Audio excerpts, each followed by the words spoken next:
الحمد لله نحمده ونستعينه ونستغفره ونؤمن به ونتوكل عليه ونعوذ بالله من شرور أنفسنا ومن سيئات أعمالنا ونعوذ بالله من شرور أنفسنا ومن سيئات أعمالنا من يهده الله فلا مضل له ومن يضلله فلا هادي له ونشهد أن لا إله إلا الله وحده لا شريك له ونشهد أن سيدنا وسندنا وحبيبنا وإمامنا ومولانا محمد وبارك وسلم تسليما كثيرا أما بعد فأعوذ بالله من الشيطان الرجيم بسم الله الرحمن الرحيم يا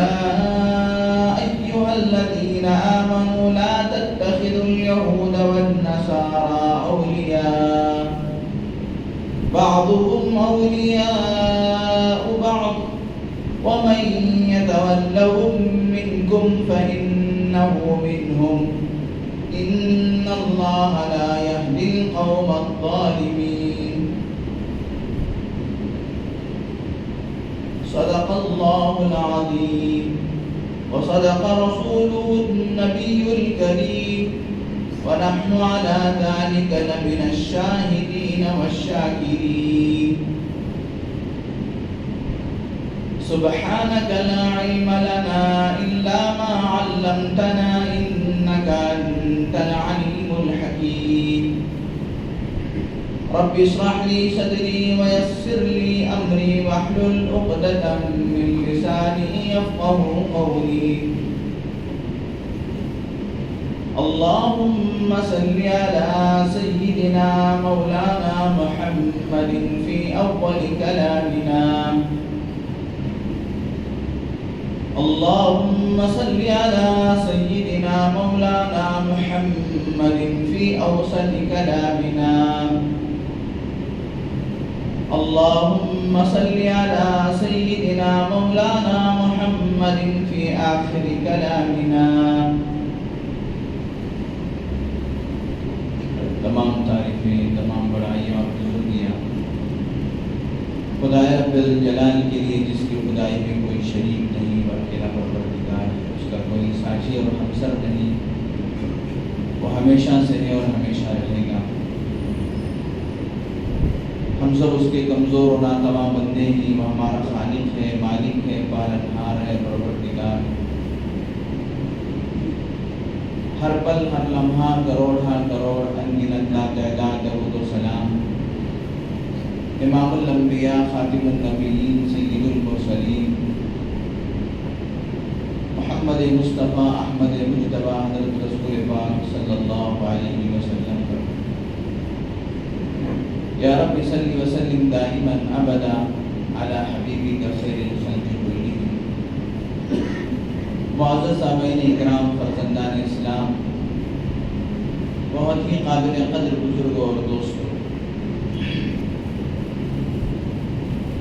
اس وقت امت مسلمہ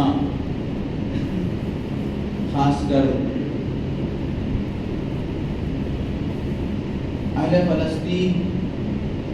بہت ہی دردناک حالت سے گزر رہے ہیں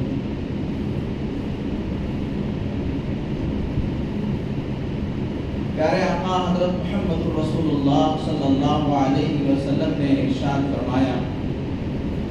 حضرت میمونہ رضی اللہ تعالی عنہ اس کے راوی ہیں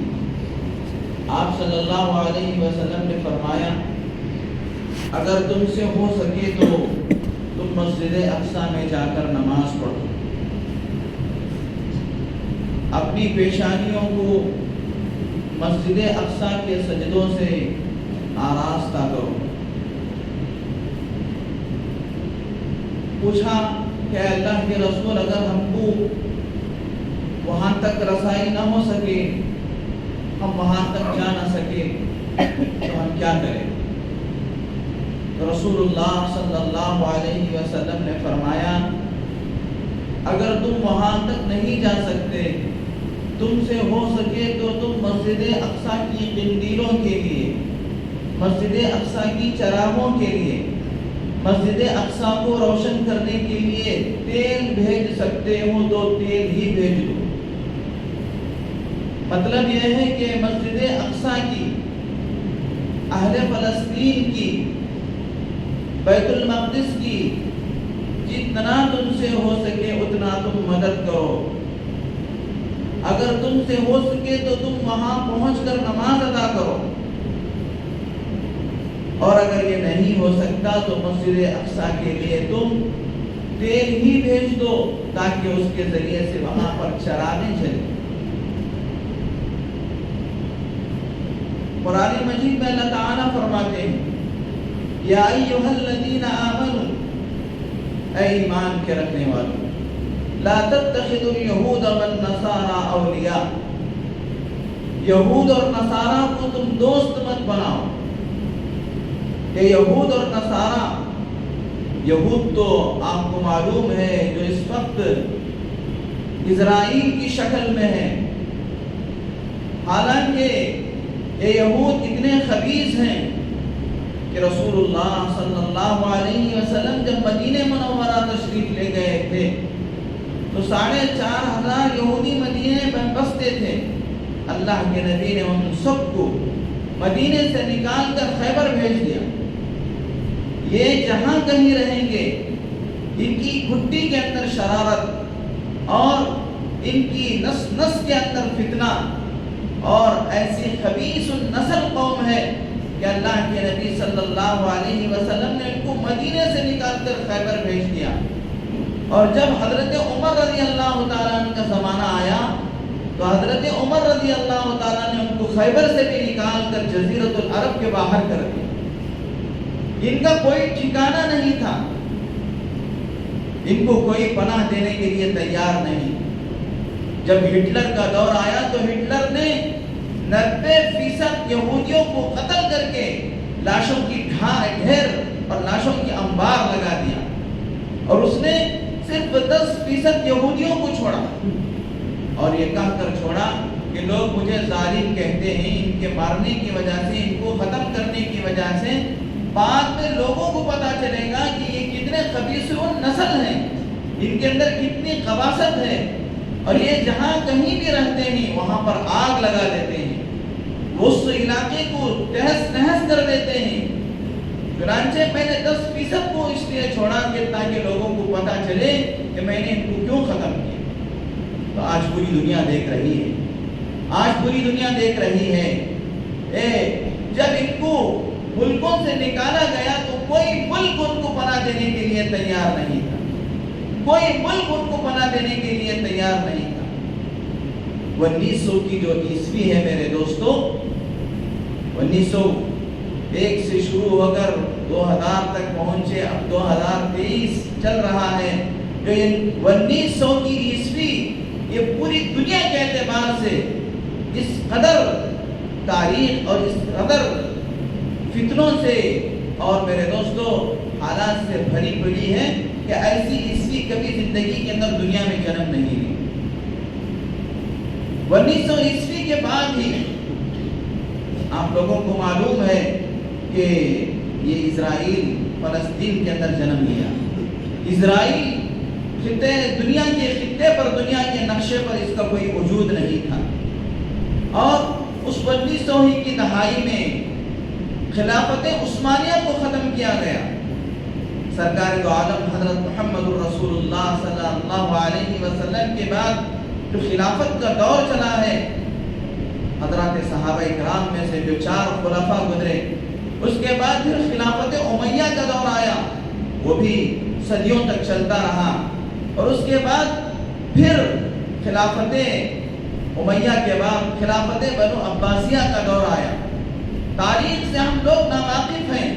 اور تاریخ کی بات کرتے ہیں تو تھوڑی لمبی ہو جاتی ہے اور لوگوں کو یہاں پر گفتگو شروع ہو جاتی ہے مسجد میں بیٹھنے سے، کہ بعد 5 منٹ زیادہ ہو گئی، 10 منٹ زیادہ ہو گئی۔ تاریخ سے جو لوگ ناواقف ہوتے ہیں، اپنے پوروجوں کی تاریخ سے، اپنے بڑوں کی تاریخ سے جو لوگ ناواقف ہوتے ہیں اور جن کو اپنے بڑوں کی تاریخ معلوم نہیں ہوتی، وہ لوگ اپنے مستقبل کو نہیں بنا سکتے، اپنے فیوچر کو وہ صحیح درست نہیں کر سکتے، اور اپنے ایمان کا احساس ان کے دلوں سے نکل جائے گا۔ لیکن میرے دوستو، مجھے خلافت بنو عباسیہ کے بعد پھر کیا ہے، دنیا کے اندر کچھ اور یعنی یہود و نصارہ کا دور آیا، اور اس کے بعد پھر اللہ تبارک و تعالیٰ نے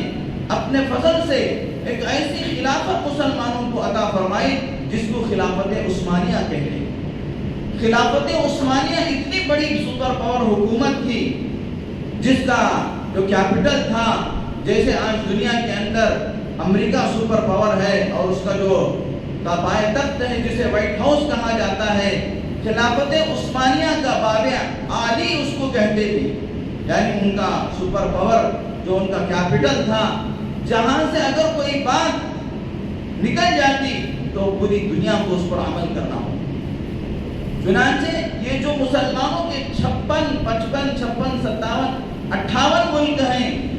یہ 58 کے 58 ملک خلافت عثمانیہ کے تحت میں، آج اس کو توڑ کے ٹکڑے کر کے امریکہ، آپ لوگوں کو معلوم ہونی چاہیے، بہت سارے لوگوں کے دماغوں میں ایک سوال پیدا ہوتا ہے کہ اتنے سارے ہمارے اسلامی ممالک ہیں، فلسطین کے خلاف آواز کیوں نہیں اٹھاتے؟ سوال پیدا ہوتا ہے یا نہیں؟ فلسطین کے خلاف آواز کیوں نہیں اٹھاتے؟ سعودی عربیہ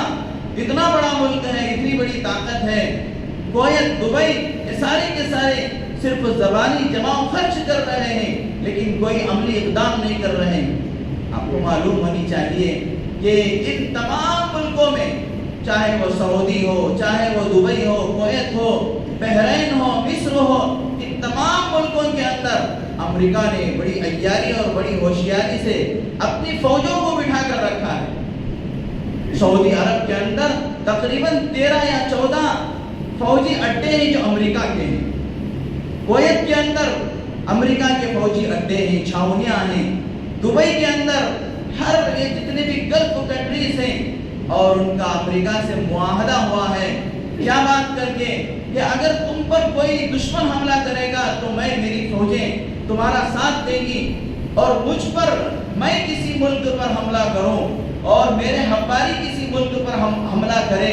میرے ماتحتی میں کہیں پر حملہ ہو تو تم لوگ میرا پورا ساتھ دینا، تم میرے خلاف آواز نہیں اٹھا سکتے۔ اب بات سمجھ میں آ رہی ہوگی آپ کو کہ یہ امریکہ کے گھٹ پتلی بن کر ان کے یہاں پر امریکہ کے فوجی اڈے ہر جگہ پر موجود ہیں، اگر یہ کچھ کرے گا تو اسی ملک کے اندر وہ بغاوت کر کے اس ملک کو ختم کر دیا جائے گا۔ تو اتنی عیاری کے ساتھ، اتنی مکاری کے ساتھ امریکہ آج اسرائیل کا ساتھ دے رہا ہے، تو سارے اسلامی ممالک دیکھتے رہے، تماشا دیکھ رہے ہیں۔ لیکن میرے دوستو، اس سے پہلے خلافت جو عثمانیہ تھی، یہ پورے ملک خلافت عثمانیہ کے تحت میں، پوری دنیا کے اندر 202 ممالک ہیں، 202 اسٹیٹ یا ملک ہیں، ان 202 میں سے تقریباً 60 ملک جو ہے نا وہ خلافت عثمانیہ کے تحت میں تھے،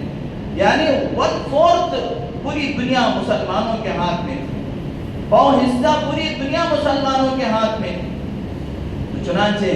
اللہ تبارک و تعالیٰ نے قرآن مجید کے اندر فرمایا، یا ایھا الذین آمنوا لا تتخذوا اليہود والنصارى اولیاء، اے یہود و نصارہ کو آپ دوست مت بناؤ، ومن یتولہم منکم فإنہ منہم، اللہ تعالیٰ آگے فرماتے ہیں جو ان کو دوست بنائے گا، جو ان سے دوستی رکھے گا، جو ان سے اپنا میل جول رکھے گا، یاد رکھو وہ انہی میں سے ہے، چاہے وہ چوگا اور جھبا پہن لے، چاہے سر پہ رومال ڈال لے، اور چاہے وہ کچھ بھی ہو جائے، اپنے آپ کو خادم الحرمین کہلانے لگے، کچھ بھی کہلانے لگے، میرے دوستو جو ان یہود و نصارہ سے دوستی رکھے گا، اللہ تعالیٰ اپنے پاک کلام میں صاف ارشاد فرماتے ہیں، وَمَن يَتَوَلَّهُم مِّنكُمْ فَإِنَّهُ مِنْهُمْ، جو ان سے دوستی رکھے گا وہ انہی میں سے۔ واللہ لا یہدی القوم الظالمین، اللہ تبارک و تعالیٰ ظالمین کو کبھی ہدایت نہیں دیتے۔ دنیا کے اندر ایسا ضرور ہوا ہے کہ اسلامی حکومتوں کے ماتحتی میں کافر اور مشرک رہے ہیں ذمہ بن کر، یعنی ٹیکس ادا کر کے مسلمانوں کے تحت میں رہے ہیں، اور ان کو اپنے مذہب پر عمل کرنے کی ان کو پوری اجازت دی گئی۔ اللہ کے نبی صلی اللہ علیہ وسلم کے زمانے میں بھی کیا ہوتا، جب کسی علاقے پر جاتے تو ان کو سب سے پہلے اسلام کی دعوت دی جائے کہ آپ اسلام کے اندر ان تسلم اسلم، اگر تم اسلام لاؤ گے تو سلامتی پاؤ گے، اور اگر تم اسلام نہیں لا سکتے، اپنے ہی مذہب پر، اپنے ہی کفر و شرک پر رہنا چاہتے ہیں، تو تم ٹیکس ادا کر کے ہمارے ماتحت بن کر رہ سکتے ہیں۔ تم کو تمہارے جو ادھیکار ہیں، تمہارے جو پوجا پاٹ ہے ان سب کرنے کی اجازت ہے، لیکن اللہ تبارک و تعالیٰ نے فرمایا کہ کفر و شرک کے ساتھ تو دنیا رہ سکتی ہے، لیکن ظلم کے ساتھ دنیا کبھی نہیں رہ سکتی۔ ظالم کو کبھی کسی جگہ پر ٹھکانا نہیں، جو ظالم ہے اللہ تبارک و تعالیٰ ان کو کبھی ہدایت نہیں دیتے۔ واللہ لا یہدی القوم الظالمین، اللہ تعالیٰ ظالموں کو کبھی ہدایت نہیں۔ اسی طریقے سے اللہ تبارک و تعالیٰ نے قرآن مجید کی ایک اور آیت میں فرمایا انما ینہاکم اللہ، اللہ تعالیٰ تم کو منع کرتا ہے عن الذین قاتلوکم فی الدین، ان لوگوں سے دوستی کرنے سے جو تمہاری دین کی وجہ سے تم کو قتل کرتے ہیں۔ آج فلسطین کے اندر کیا ہو رہا ہے، دین ہی کی وجہ سے ہمارے مسلمانوں ہی کو تو قتل کیا جا رہا ہے، شہید کیا جا رہا ہے، ہماری مسجد اقصیٰ ہی کو تو چھیننے کی کوشش کی جا رہی ہے۔ دین کی وجہ سے وہاں پر جو کچھ بھی ہو رہا ہے دین ہی کی وجہ سے۔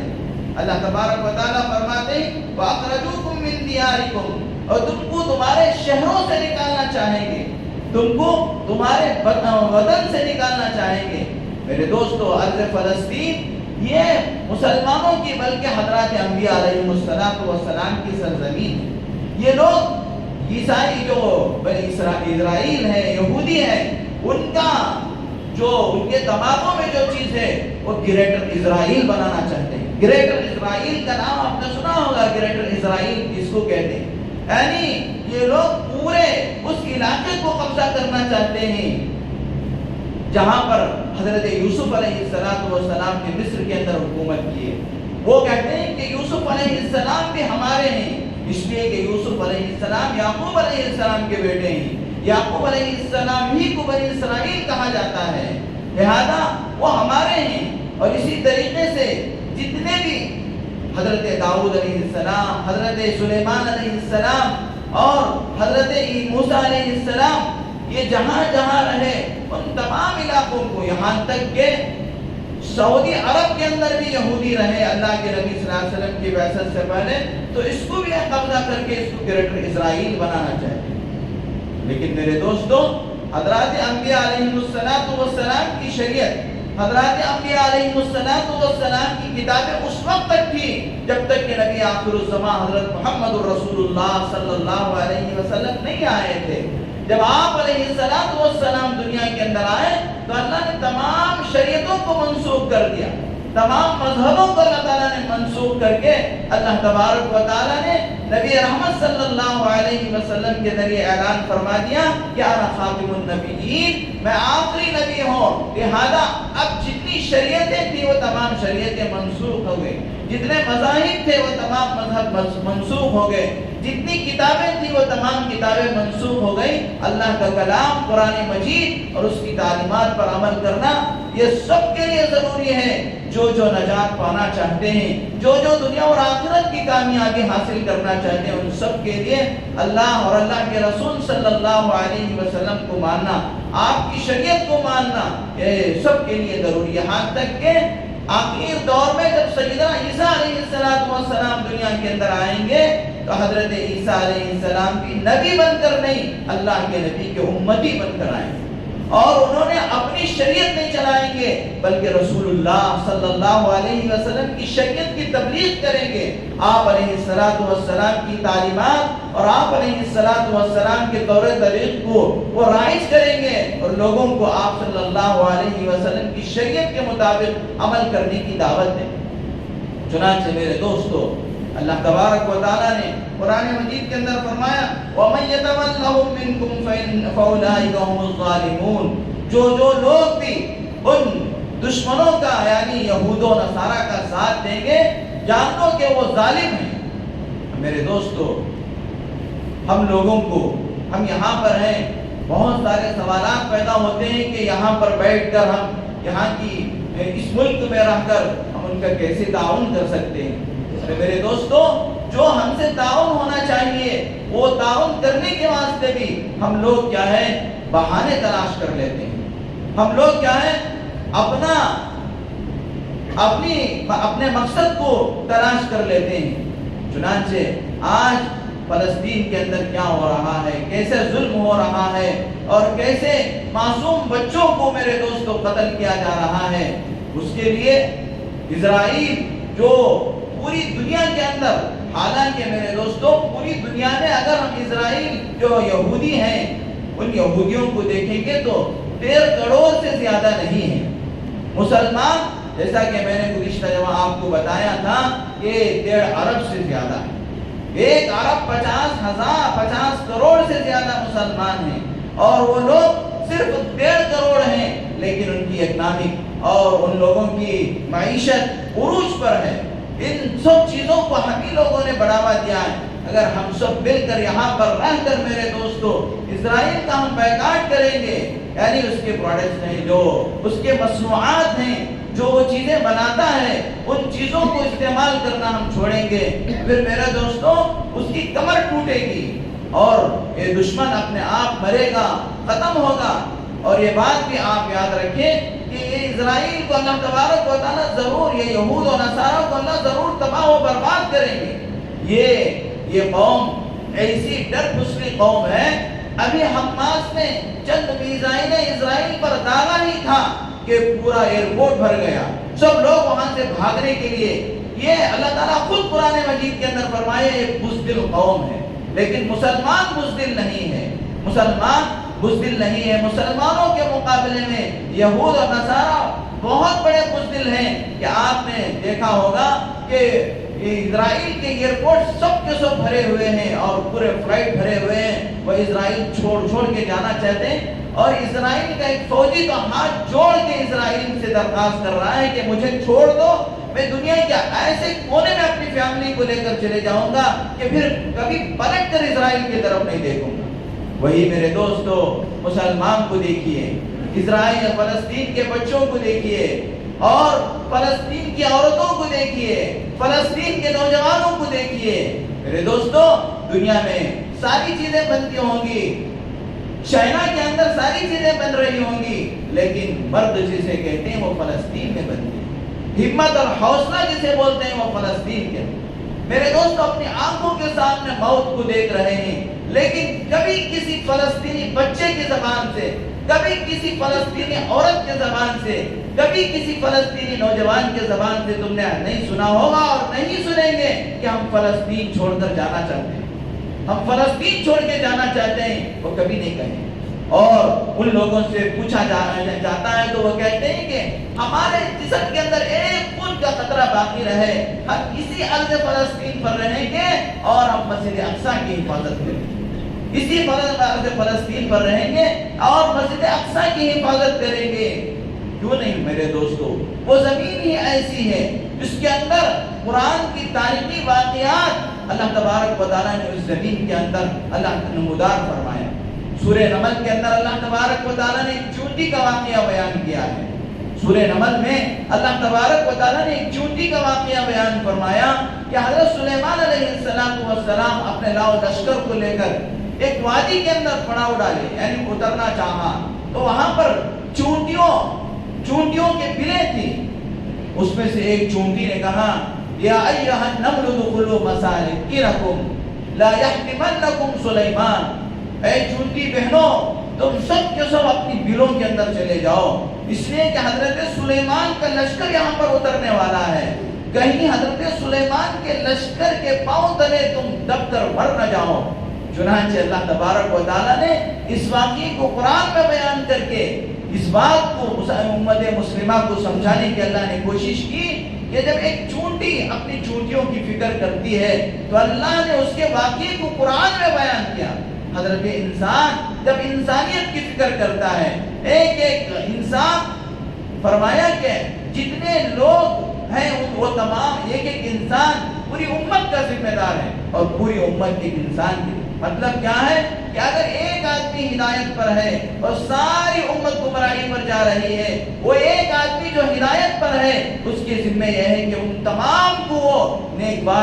باتوں کی تبلیغ کر کے، اچھی باتوں کی طرف دعوت دے کر، خدا کے احکامات کی طرف دعوت دے کر، رسول اللہ صلی اللہ علیہ وسلم کی سنتیں سمجھا کر ان تمام کو جنت میں لے جانا اس ایک آدمی کا فرض ہے۔ اور اگر ایک آدمی گمراہی پر ہے اور ساری قوم ہدایت پر ہے، اس ساری قوم کی ذمہ داری یہ ہے کہ اس ایک آدمی کو اللہ کی دین کی بات بتا کر، اسے اچھا طریقہ بتا کر، اسے رسول اللہ صلی اللہ علیہ وسلم کی شریعت و سنت بتا کر، اسے راہ راست بتا کر جنت میں بھیجنا اس ایک آدمی کی ذمہ داری۔ جب ایک چونٹی جس کی کوئی حیثیت نہیں، آدمی چلتے چلتے ہزاروں چونٹیاں اس کے پیروں کے تلے آ کر دب کے مر جاتے ہیں، لیکن فکر کرتی ہے تو اللہ اس کا تذکرہ قرآن میں فرمایا۔ یہ جو وادی النمل ہے، چونٹیوں کی وادی، وہ بھی ارض فلسطین کے اندر پائی جاتی ہے۔ اسقلان شہر، وہ اسقلان میرے دوستوں آپ نے حدیثوں میں سنا ہوگا، علامہ ابن حجر اسقلانی رحمت اللہ علیہ، اللہ اکبر، بخاری شریف جو اصح الکتاب بعد کتاب اللہ، بخاری شریف کا مقام اللہ کی کتاب کے بعد سب سے زیادہ صحیح کتاب ہوئے زمین پر بخاری شریف ہے۔ اس کے شارح اور اس بخاری شریف کے ترجمان علامہ حجر اسقلانی رحمت اللہ علیہ اسی شہر اسقلان سے تعلق رکھتے ہیں جو فلسطین کے اندر ہے، اور یہ وادی النمل، چونٹیوں کی وادی، اسی بستی کے اندر ہے۔ اور میرے دوستو، قرآن مجید کے اندر اللہ تبارک و تعالیٰ نے ایک واقعہ بیان کیا ہے جالوت اور طالوت کا۔ جالوت ایک بادشاہ تھا، کافر بادشاہ تھا۔ حضرت داؤد علیہ السلام کے زمانے میں اس نے حضرت داؤد علیہ السلام کا مقابلہ کیا، تو حضرت داؤد علیہ السلام کے وزیروں میں ایک تھے طالوت، تو طالوت نے جالوت کو قتل کیا۔ وقتل طالوت جالوت، کیا ہے اللہ تبارک و تعالیٰ نے قرآن مجید کے اندر اس کو بیان فرمایا۔ یہ جالوت اور طالوت کا واقعہ بھی یہ ارض فلسطین کے اندر پیش آیا، اور بے شمار چیزیں، جیسا کہ میں نے شروع میں کہا، یہ ارض مقدس اتنی پاک اور پوتر جگہ ہے کہ ایک زمانہ آئے گا کہ مدینہ ویران ہو جائے گا اور بیت المقدس ارض فلسطین آباد ہوئی۔ حضرت عیسیٰ علیہ السلام، تو حضرت عیسیٰ علیہ السلام ارض فلسطین میں ملک شام کے اندر دمشق کی جامع مسجد پر اس کے جنوبی مشرقی مینارے پر حضرت عیسیٰ علیہ السلام فرشتوں کے سہارے اتریں گے، اور مہدی علیہ السلام کی خلافت کا مسکن بھی ارض فلسطین ہوگا، اور وہیں سے حضرت مہدی علیہ السلام رسول اللہ صلی اللہ علیہ وسلم کی دعوت و تبلیغ کی اشاعت فرمائیں گے اور لوگوں کو حق بات کی طرف بلائیں گے، اور تمام مسلمان پورے فرقے چھوڑ کر حضرت مہدی علیہ السلام کے متبع ہو جائیں۔ آج جتنے فرقے ہیں وہ تمام فرقے ختم ہو کر میرے دوستوں جو صحیح مسلمان ہوں گے، جن کے دلوں کے اندر اللہ تبارک و تعالیٰ نے ہدایت کی شمع رکھا ہوا ہوگا، وہ حضرت مہدی علیہ السلام کے تابع ہو جائیں گے، اور عیسیٰ علیہ السلام آئیں گے تو عیسیٰ علیہ السلام ان تمام یہودیوں کو قتل کریں گے۔ یہاں تک کہ کتابوں میں لکھا ہے یہ یہودی بھاگیں گے اور بھاگ کر درختوں کے پیچھے اور چٹانوں کے پیچھے، دیواروں کے پیچھے چھپیں گے، تو وہ دیواریں وہ چٹانیں کہیں گے یا ایھا المسلم ھذا یہودی، ھذا یہودی من ورائی، میرے پیچھے یہ یہودی ہے، اس کو پکڑو اور قتل کرو۔ چنانچہ میرے دوستو ان کا حشر بہت برا ہونے والا ہے۔ آج ہی ہندوستان کی ایک جوامرد شہزادی نے کل انٹرویو دیا ہے، آپ لوگوں نے دیکھا ہوگا، وہ فلسطین کے ایمبیسی کے پاس جا کر اس نے کہا کہ مجھے فلسطین جانے کی اجازت دے، میں اپنے پورے ڈاکیومنٹ کے ساتھ آیا ہوں، مجھے فلسطین جانے کی اجازت دے۔ اور یہ پترکار جو ہوتے ہیں ٹی وی اینکرز جو ہیں، انہوں نے اس سے انٹرویو لیا ہے، اور ان کو بہترین انٹرویو دی ہے۔ انہوں نے کہا کہ وہاں پر جا کے کیا کرو گی، وہاں پر لوگ جا کے مرتے ہیں۔ اس نے کہا کہ ہم موت سے کب ڈرنے والے ہیں، موت سے وہ لوگ ڈریں گے جو موت کو ہی سب کچھ سمجھتے ہیں۔ موت سے تو ہماری آخرت کی زندگی شروع ہوتی ہے۔ مسلمان مرتا نہیں ہے بلکہ موت کے بعد مسلمان کے لیے آخرت کی زندگی شروع ہوتی ہے۔ اس کے بعد اس نے پوچھا کہ اسرائیل کہتا ہے کہ فلسطین کو تباہ کر دوں گا، وہ کہتی ہے کہ یہ بھول جائے، وہ بھول جائے کہ ہرگز فلسطین کو کوئی تباہ نہیں کر سکتا۔ اللہ تعالیٰ کا وعدہ ہے، اللہ تبارک و تعالیٰ وہاں پر اور بہت ساری چیزیں وہاں سے ہونا ہے، اللہ تعالیٰ یہ تمام چیزیں کر کے رہیں گے۔ چنانچہ میرے دوستوں، آخر میں آپ سے درخواست یہ ہے کہ آپ لوگ جو کر سکتے ہیں، ہم جو کر سکتے ہیں، ہم کو اگر ہمارا جو کیا ہے رہنما اور رہبر سعودی نہیں ہے اور کوئی دوسرا ملک نہیں ہے، ہمارا ہاں قبلہ وہاں پر ہے، ہمارا کعبہ وہاں پر ہے، ہمارا مکے مدینے سے تعلق ہے، اور ہمارا مسجد الحرام سے تعلق ہے، مسجد نبوی سے تعلق ہے، وہاں کے لوگوں سے اور وہاں کی حکومتوں سے ہمارا کوئی تعلق نہیں ہے۔ میرے دوستوں، ہم لوگوں کو شریعت کے دائرے میں رہتے ہوئے جو ہم فلسطینیوں کی مدد کر سکتے ہیں، کیا ہم دعا نہیں کر سکتے؟ دعا کرنے کے لیے بھی ہم سعودی ہی کو دیکھیں گے کہ سعودی کچھ نہیں کر رہا، ہم دعا نہیں کرنا ہے؟ کیا ہم نماز صلاۃ الحاجہ پڑھ کر، روزے رکھ کر اور میرے دوستوں دینی کام کر کے فلسطینیوں کی مدد کے لیے دعا نہیں کر سکتے؟ اللہ کو نہیں منوا سکتے؟ اور اللہ تبارک و تعالیٰ کیا ہماری دعاؤں کو نہیں سنے گا؟ اللہ قرآن میں فرماتا ہے ادعونی استجب لکم، مجھ سے دعائیں کرو، میں قبول کرنے والا ہوں، میں قبول کرنے والا ہوں۔ لہذا میرے دوستوں، ایک تو کیا ہے، ہم جتنے اسرائیلی مصنوعات ہیں ان سب کو استعمال کرنا بند کر دو۔ دوسری بات یہ ہے کہ ہم دعاؤں کا خاص اہتمام کریں، صلاۃ الحاجہ نماز پڑھیں، آیت کریمہ کی ہزاروں مرتبہ کی تعداد میں آپ آیت کریمہ مکمل کیجئے، روزانہ 3,000 مرتبہ، 5,000 مرتبہ، اللہ کو رحم آئے گا اور اللہ تبارک و تعالیٰ ایسی مدد و نصرت اتاریں گے، دنیا دیکھتی رہ جائے گی۔ اور میرے دوستوں، روزے رکھ کر اور خدا کو منوا کر ہم فلسطینیوں کی مدد کے لیے کل قیامت کے دن ہم یہ کہہ سکیں، اے اللہ ہم بے بس تھے لیکن ہم نے ضرور دعا تو کی ہے، ہم نے روزے تو رکھا، ہم نے صدقہ و خیرات تو دیے، اے اللہ، یہ تو ہم اللہ تبارک و تعالیٰ سے کہہ سکتے ہیں۔ اس لیے ہم کو زیادہ سے زیادہ اس وقت اللہ کی طرف رجوع ہونا ہے، صدقہ و خیرات کرنا ہے۔ اللہ تعالیٰ حدیث پاک کے اندر اللہ کے نبی نے فرمایا الصدقۃ ترد البلاء، صدقہ بلاؤں کو روک دیتی ہے، اور اللہ تبارک و دعا تقدیر کو بدل دیتی ہے، دعا عبادت کا مقصد ہے۔ لہذا میرے دوستوں، زیادہ سے زیادہ ہم دعائیں کریں، اللہ کی طرف رجوع ہو، اور فلسطینیوں کے حق میں دعا کریں کہ اللہ تعالیٰ ان کو کامیاب فرمائے، اور میرے دوستوں فلسطین سے اللہ تبارک و تعالیٰ یہودی ظالموں کو ختم فرمائے اور انہیں باہر نکالے، اور ان لوگوں کو اللہ تبارک و تعالیٰ پوری طور پر تہس نہس فرمائے۔ آمین وآخر دعوانا۔